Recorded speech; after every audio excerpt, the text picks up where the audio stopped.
حیدرآباد میں نالے میں پڑے تھیلے میں ایک شخص کی لاش پائی گئی۔ شہر حیدرآباد کے ملار دیوپلی پی ایس لمٹس میں ایک نالے میں پڑے تھیلے میں ایک شخص کی لاش پائی گئی، جس سے خوف و ہراس پھیل گیا۔ یہ واقعہ منگل کی صبح یعنی آج صبح پیش آیا۔ تفصیلات کے مطابق لاش کو صفائی ورکرز نے سب سے پہلے دیکھا، جو سڑک کی صفائی کر رہے تھے۔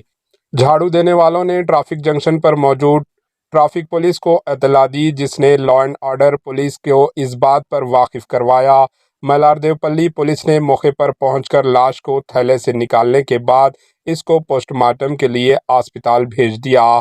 پولیس مقتول شخص کی شناخت کی کوشش کر رہی ہے۔ پولیس کو شبہ ہے کہ حملہ آوروں نے اس شخص کو کہیں اور قتل کیا اور لاش ملار دیوپلی روڈ پر پھینک دی۔ Bureau report, H N news.